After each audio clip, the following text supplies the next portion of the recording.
హైదరాబాద్లోని రాజీవ్ గాంధీ అంతర్జాతీయ స్టేడియం ఉత్కంఠతో ఊగిపోయింది.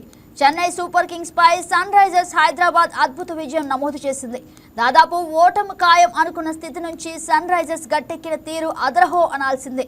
195 పరుగుల లక్ష్య ఛేదనలో చెన్నై జట్టు నిర్ణీత 20 ఓవర్లో 8 వికెట్లకు 184 పరుగులు మాత్రమే చేసి ఓటమి పాలైంది.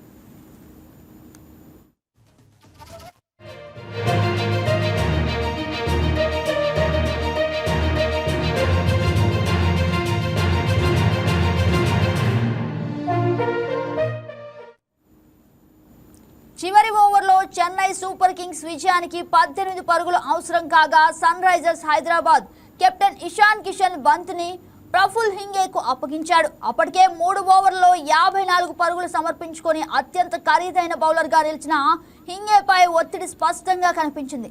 తొలి బంతికి 2 పరుగులు, రెండో బంతికి లెగ్ బై రూపంలో 1 పరుగు వచ్చాయి. ఇక మూడో బంతిని హింగే నడుము కంటే ఎత్తులో వేయడంతో అంపైర్ నో బాల్ గా ప్రకటించాడు.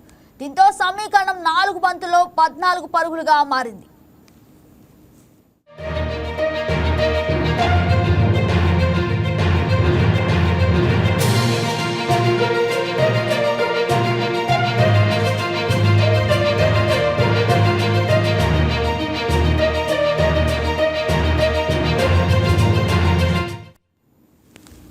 అయితే ఫ్రీ హిట్ ను అన్షల్ కాంబో సద్వినియోగం చేసుకోలేకపోయాడు. ఆ తర్వాత బంతికి భారీ షాట్ కు ప్రయత్నించిన జామీ ఓవర్టన్ లాంగ్ ఆఫ్ లో లివింగ్ స్టోన్ కు క్యాచ్ ఇచ్చి వెనుతిరగడంతో సన్ రైజర్స్ శిబిరంలో ఆనందం వెల్లివిరిసింది.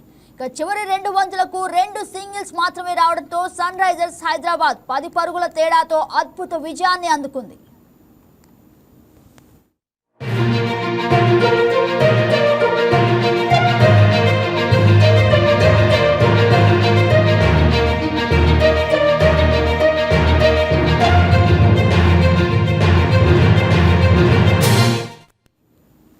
అంతకుముందు టాస్ ఓడి మొదటి బ్యాటింగ్ చేసిన సన్ రైజర్స్ హైదరాబాద్ నిర్ణీత 20 ఓవర్లలో 9 వికెట్ల నష్టానికి 194 పరుగులు భారీ స్కోరు సాధించింది. యువ సంచలనం అభిషేక్ శర్మ ఆకాశమే హద్దుగా చెలరేగాడు. ట్రానిస్ హెడ్తో కలిసి తొలి వికెట్కు 75 పరుగులు జోడించి బలమైన పునాది వేశాడు. అయితే ముఖేష్ చౌదరి ఒకే ఓవర్లో హెడ్ ఇషాన్ కిషన్లను పెవిలియన్ పంపేకి చెన్నై కూరటనిచ్చాడు. ఈ దశలో క్రీజులో వచ్చిన హెన్రిచ్ క్లాసెస్ మరో అద్భుతమైన ఇన్నింగ్స్తో జట్టును ఆదుకున్నాడు. ఓవైపు వికెట్లు పడుతున్న క్లాసెన్ తన క్లాస్ ఆటతో స్కోరు బోర్డును ముందుకు నడిపించాడు. చెన్నై బౌలర్లో అన్షుల్ కంబోజ్, జామీ ఓవర్టన్ చెరో 3 వికెట్లు తీయగా ముఖేష్ చౌదరి 2 వికెట్లు పడగొట్టాడు.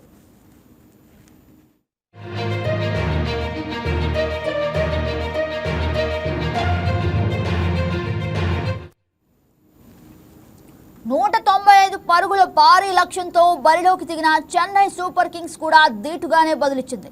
ఇక ఆయుష్ మాత్రమే మెరుపులు మెరిపించాడు. మాథ్యూ షాట్, సర్ఫరాజ్ ఖాన్, శివం దూబే తమ వంతు పోరాటం చేశారు. అయితే సన్ రైజర్స్ బౌలర్లు కీలక సమయాల్లో వికెట్ తీస్తూ మ్యాచ్ను తమ వైపు తిప్పుకున్నారు.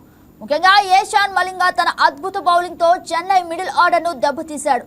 ఇక నితీష్ కుమార్ 2 వికెట్లతో ఆల్ రౌండ్ ప్రదర్శన కనబరిచాడు. ఇక చివరి వరకు పోరాడినప్పటికీ లక్ష్యాన్ని 10 పరుగుల దూరంలో నిలిచి చెన్నై ఓటమిని అంగీకరించింది. ఈ గెలుపుతో సన్ రైజర్స్ పాయింట్ల పట్టికలో మరింత ముందుకు దూసుకెళ్లింది.